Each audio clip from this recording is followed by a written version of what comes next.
if someone can't get traditional bank capital, don't go to the predatory lenders. That's easy money, but the easiest money to get is the hardest money to pay back. But the CDFI in your community or in your state, they're the ones that you can turn to, and they'll understand where you are, where you're coming from, and where you're going. Welcome to Forward with NACCE, Inspiring Entrepreneurial Action, a podcast that shares the stories of everyday entrepreneurs, entrepreneurial leaders, and the communities that support us. We hope that this diverse collection of stories brings you inspiration, inspires you to take action, and ignites entrepreneurship in your community as we make our way forward together.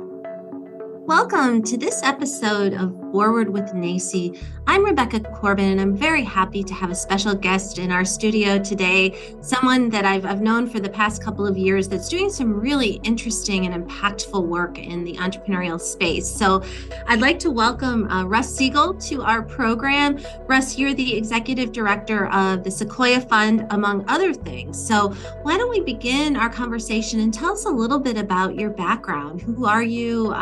Where are you coming from, and what brought you to the work you're doing today? Well, thank you, Rebecca, for having me. I was the weird kid in school. I was always the one thinking about ways to make money, always thinking about businesses I could start. And I'm a Gen Xer, and so that was not a very common thing. Everybody else in school and in college was focused on going out, getting that Fortune 500 job. And here I was thinking about how to start my own business. So I was always the outsider, and I did it. I started a little business back in the early 90s. It failed. So I started another one. It failed too. And third time's the charm. I was working in the corporate world and doing what we now call side hustles.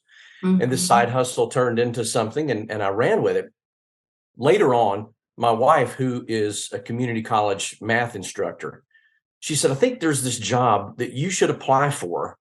I think you'd really enjoy it. And I said, well, I don't know if you've noticed, but I kind of have a job. I'm running a business. And she said, just humor me and apply for this. And it was the small business center director job at the local community college. And sure enough, I thought I'd really enjoy this. And I enjoyed doing that for about 12 years. So I did a lot of training. I did a lot of training coordination for small businesses, a lot of seminars, and now, of course, webinars. But I worked with hundreds and hundreds of small businesses, and I was able to impart on them all the mistakes that I'd made to make sure they didn't go down the same road that I had gone down so many times before. And I was putting together some small business training courses for this little organization in Cherokee, North Carolina called the Sequoia Fund. I knew nothing about it. All I knew was that they had some money they wanted to put into some small business training. And we were having breakfast one morning and about our third meeting. And the executive director at that time said, wouldn't this just be easier if you worked for us? And half jokingly, I said, well, make me an offer I can't refuse and we'll talk. And they did. And here I am. That was 14 years ago. So I've been doing this for 14 years. I knew nothing about the CDFI industry. When I came on board, I knew nothing really about Sequoia Fund, except that it was a relatively young organization doing some pretty exciting things in the world of small business development. So I've learned a lot over the years, and it's only made me fall in love with this field more.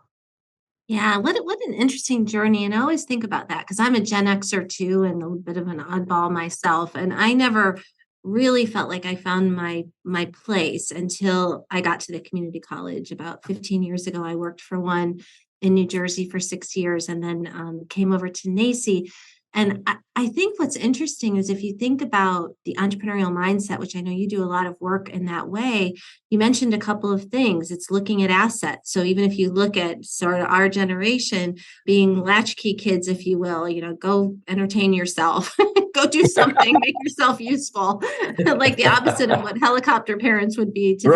Right. But, kind of feeds that entrepreneurial spirit. But you had mentioned your 3 businesses, which I think is really good because I think sometimes people give up too quickly. It is part of the learning process, and a lot of the teaching and learning that I've observed from you is really kind of getting to that fail fast. So you get to that go, no go decision, or if things start to cascade into this area of hope, which is never a good place to be in the business world, that you Right. can make decisions. And if they have an advisor like yourself to help them. So I'd like to just go back for a second. Tell us what your job was like when you were a small business director. Like, what was a day in the life of Russ at that time? Well, I had a wonderful manager. My dean was a former CPA, and she told me on day one, you define your job. We know what this job entails, but we're not going to tell you how to do it. You're going to be working with entrepreneurs, and we want you to act entrepreneurially. We want you to do things that make sense. And if that means you work 10 or 12 hours one day and you take the next day off, or you don't work at all, or you work weekends or nights, and beyond the hours, it was just you decide how the job gets done. You don't always have to know all the answers. We have a lot of resources that you can tap into here at the community college to help people get the right answers. And so my philosophy was always, I don't know, let's find out. But over time, when you work with a large number of businesses in a wide variety of fields, you start to see patterns emerge. So that when somebody would come in and say, I want to start a restaurant, my first question was, what restaurant experience do you have? And they said, well, I love to eat. Well, I like to eat too, but I don't need to be running a restaurant. That's not my strength. But you also take the experience you learn from one type of business, and you can apply it to a large number of other types of businesses. So over time, you see a lot of people walk in the door and they say, well, my business is unique. My business is not like anybody else's business. Well, your business might be a little different. Your business might be in a different location. You might have a little different concept, but business is business. Look, your break-even point is your break-even point. You're either going to get over that bar or you're not. You're either going to make money or you're not. Cash flow is cash flow. So we start looking at the nuts and bolts of how they run that business, and they find out that, wow, my business is just like every other business. I may not be as large as Home Depot, but I can still measure my success on sales per square foot, inventory turns, all of the same types of metrics that larger businesses use. And this is, I think, one of those benefits that I had coming out of the corporate world, was that I could use some of the tools I had and apply those to small businesses who always thought, I'm different. Nobody else is like me. What you're telling me won't work. Yeah, I mean, I think about numbers a lot too, because okay, so your wife was a math instructor. Like, I was one who kind of thought I was good at things other than math. But when I started to really dig into finance, that really made sense to me, because the numbers translating to dollars, I don't know, for some reason that it just seemed fun to me to work in that space. And I know you do that as well. But I think what you're talking about, even pattern recognition, or even that ability to face hard realities. It's maybe not even just businesses, it's nonprofits. It could be even a church, for example. Yes. I've learned that in my role as a CEO of NACCE. We have cash flow, we've got payroll to meet, we do not get government funding. So we've got to be really smart with the resources that we have and be good stewards. So we're always looking, or I'm always looking at the P&L and trying to see, how can we save money for a rainy day, because there will be a rainy day, as we all got Always, that during the always. pandemic. So that's really great to share. And one of the things I've learned from you, that I'd like for you to inform our listeners about, is this entity called the CDFI. If you could share with us, what does that stand for, and how is that something that can help like an everyday entrepreneur? It's one of those things that I'll admit I was a little embarrassed that when I found out about it, I didn't already know about it. But then I started to talk to bankers, people in the small business finance industry, who didn't know what this was. So real quick history, back in the 80s, Bill Clinton met this man from Bangladesh named Muhammad Yunus, and he was running a little organization in Bangladesh, in India, and some other countries called Grameen Bank. Grameen Bank was founded on a peer lending model, which meant the community came together and decided on the loans that they would issue. Now, if I borrow the money, and Becky, you're a part of that community, if I don't pay my loan back, it affects the money that you're able to borrow. Mhm. It affects your interest rate. So you, as my peer, you have a vested interest in helping me with my business, helping keep me on my toes and helping hold me accountable. And that peer lending model became very, very successful. And it was a way to help small villages and towns around the world to grow their base economy using the person who had a kitchen table and a dream. So when he learned about this, he started bringing these ideas to what was at that time the Community Reinvestment Act, which had been around since the 70s, but nobody had really ever done anything with it. So he started talking to the people in government who were over that Community Reinvestment Act. And he said, why don't we take this model? Let's overlay it on the CRA. Let's see what we can do with it. So in 1994, he signed the bill that brought CDFIs into existence, and that is Community Development Finance Institutions. Today, we're not even supposed to exist. The CDFI fund, which is a sub-department of the U.S. Treasury, had a sunset date on it of around 2001, 2002. And it's one of the few governmental projects or governmental programs that actually is a great investment for the U.S. taxpayer. It brings money in, it helps small towns, it helps communities, it helps even underserved communities within larger cities. It is a way for finance to step into the gap between the predatory lenders and the family members who have a little bit of money and the traditional banks who have no interest in helping small businesses. In fact, most of the people we work with could be bankable if they weren't in the startup phase. Banks will tell you, we don't want to talk to you if you're under 2 years old. It's a protection mechanism for them. They're better off buying treasury bonds than helping small businesses get started from a financial standpoint. But what we've seen in the CDFI industry is, remember, there's CD and there's FI. We are community development. We're also finance institutions. So you have a wide variety of these types of organizations. There are over 1,200, almost 1,300 CDFIs across the country. Some of these are banks, credit unions, venture capital funds. Some of them are just small community development funds like ours. We're a loan fund, which means we take that money that we get from the U.S. Treasury, we turn it into small business loans, we get that money back, and we do it over and over and over.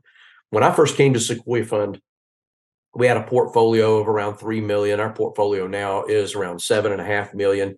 And we have about 11.5 million in assets. And it's all because we were able to take the money that we were granted. You don't get government grants, but we do. And we're able to take that money and turn it into more money, help more small businesses, grow the economy. And our lending footprint is very small. Our lending footprint is 7 counties in Western North Carolina. But there are CDFIs that cover multiple states. There are CDFIs that cover the entire country. There are CDFIs that are focusing on Latino businesses. There are religious-based CDFIs. You have large Jewish communities in a lot of major cities. These CDFIs, especially Brooklyn, New York, you have CDFIs that focus solely on that community. So a CDFI can define where it needs to serve the most and build itself around that. So there's just a multitude of variety out there. The beauty of this is, and I guess this is the long way around the barn to say, if someone can't get traditional bank capital, don't go to the predatory lenders. That's easy money, but the easiest money to get is the hardest money to pay back. Yes. And your family thinks you're crazy anyway for starting a business, so don't ask them for money. But the CDFI in your community or in your state, they're the ones that you can turn to, and they'll understand where you are, where you're coming from, and where you're going. Russ, can you tell us, like, what is like an average CDFI loan? I know there's probably a range, but just give us a sense. Is it a few $1,000s? It is $100,000?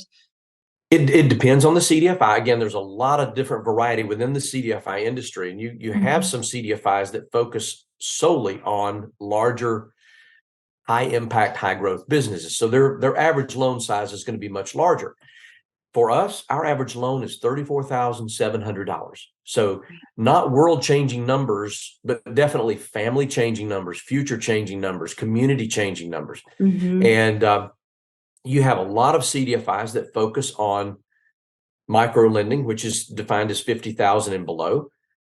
And within that, they're making small loans of $1,500, $2,500.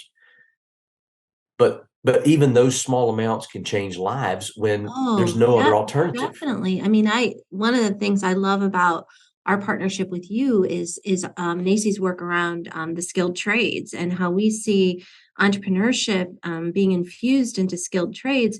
We've seen through ours, we don't have a CDFI, but we have an everyday entrepreneur venture program fund. So it has right now, we've got a couple $100,000 that we give to community colleges, and we try to get them to get local matches and get that money out into communities. But we've seen tremendous impact with grants or small loans, $5,000, $6,000. It would help you buy a set of tools. It could help you buy a barber chair. It helps you get started. And then if you can get the Yes. support from somebody like yourself who is knowledgeable in the area, it can really change a family. It can change a community, especially rural Yeah. communities.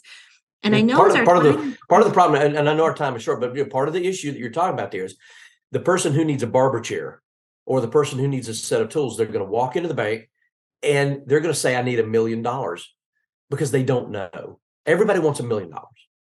That's just almost a thing that, there must be a guidebook out there that says, if you're going to start a business, ask for $1 million. And nobody has a concept of what that is. But they walk into a bank and they say, I need this big amount of money. And the bank just says no. And that's it. They walk into a CDFI and they say, I need this big amount of money. And the CDFI says, hold on a second. Let's pare this down a little bit. Let's get down to the nitty gritty and see what you actually need. And yes, that $50,000 loan might turn into a $7,500 loan just through some planning and some thinking. So yeah, it's more than just about getting the money. It's about helping people get the right money and apply it the right way. and I So think getting the right advice, and that's what I've learned in the part of my career I spent in, fundraising and development. Like if you want money, ask for advice. If you yeah, want exactly. advice, ask for money. And it's really true. And sometimes what I found in my life, we have a couple of donors here at NACCE that have just become very close to me personally and to the organization. And what they give back to us in terms of guidance and advice is even far beyond the generosity of their gifts, because they take us on a path of really a prosperity, actually, so Mhm. that we can share with our members. So I had one last thing I want to talk to you about as we wrap up our conversation. Your organization has developed a new app, which is really cool. I've played around with it and shared it with some of my colleagues. So tell us a little bit about Tactics and what it does and what you hope for it to do in the future. This is one of those entrepreneurial ventures that we went into a little bit blind. I wouldn't recommend it unless you've got some money to play with. And we happen to have that. This was in the middle of COVID. We have for years had this beautiful entrepreneurial curriculum called Real Entrepreneurship. Mhm. And it's very analog. I've always joked that if you have a flip chart and a barn, you can teach people how to run a business. And Real Entrepreneurship was the analog version of that. But during COVID, analog was out. We couldn't be face to face with anyone. We had some money that was coming in from the government, from the state government, from the federal government, and the money printing machines were just going crazy, and they were throwing money into these communities to keep small businesses alive. And universally, small businesses were afraid to borrow the money. Yes, they were taking the PPP and the EIDL money from the SBA because those were forgivable loans. They were looking at ways to work that into their plan, but they didn't want to borrow money from us. The uncertainty was too great. But also universally, they said the same thing over and over: get us more customers. If you can find ways to get us more customers, that's all we need. Just help us do that. We took this program that was analog and we took this digital need, and like a lot of schools, we did this emergency digital plan where we just started throwing things on Zoom. Let's throw it against the wall and see what sticks. And we actually did this in a way that utilized some local social media professionals, some local digital marketing pros, and we brought them together and said, how can we use what we have and what we need? Let's put this together in a program. And we realized over time that we were not trying to teach people overarching social media strategy. We weren't trying to teach them anything but the very basic tactics of how to use digital marketing to get people in the door or in the virtual door. And so we call this tactics, TACTIX, and we spelled it that way because if you have an app on the Google Play Store or the Apple Store, you can't spell anything right. I mean, if you look at the 9 out of 10 have these really wacky spellings, but it also fit. And so we created this tactics community where we are now putting people through, flash forward, we're putting people through a 16-week cohort. We're getting ready to start one next week. At the end of the 16 weeks, you're going to have all the tools, tactics that you need to utilize social media in a smart and effective way to bring customers in the door. Beyond the course, there's a community of people who've been through this. The community we think is the binder that's going to hold people together for a long time. Once you finish the course, now you've got these people who went through the same experience with you. You can form groups, you can work together, you can form industry groups, and all of these groups are curated. So our professionals are dipping in and out of these various groups all day, every day, just to make sure that people are getting the right information. And what we found, especially with things like LinkedIn groups and Facebook groups, is sometimes you'll get an individual who runs a very successful business, but they give terrible advice. Right, that's right. And we want to make sure people are getting the right stuff. So we're sponsoring seats. What we're doing is we're helping organizations to buy blocks of seats that you can offer your entrepreneurs at no cost to them. If you have an organization like a CDFI fund, a loan fund, a community development organization, we're sponsoring 50 seats in this next cohort. If you wanted as few as 10 seats, we work that out. But the whole idea here is let's figure out a way to help our small business owners use social media in a smart way. They think they're using social media, but they're spinning their wheels. They go down that rabbit hole, and half of their day is eaten up by looking at cat pictures or something like that. So we want to make sure they're getting the right tools, the right tactics to run their business the right way. I love that, Russ. You're creating things that haven't existed that are needed. And I think that is just remarkable. So I really appreciate the fact that you've spent time with us. I know everyone who's listening can check out the Sequoia Fund, maybe would really get interested and learn a little bit more about CDFIs as really something that's really going to promote what we've been talking a lot about on this program is diversity, equity, inclusion, and belonging, because we do want the small, everyday Main Street business owner to really have access to the same opportunities that others have. So, Russ, thank you so much for being here and sharing your knowledge and your story with all of us. It's been a pleasure, Rebecca. Thank you for joining us today. We hope that you will continue to explore the many ways to define entrepreneurship with NACCE as we celebrate opportunity, failing forward, and success, learning from one another along the way. Subscribe to this podcast on your favorite platform and follow at NACCE on social media and learn more about us at nacce.com/podcast. Stay tuned for a new episode each week. We look forward to making our way forward together with you.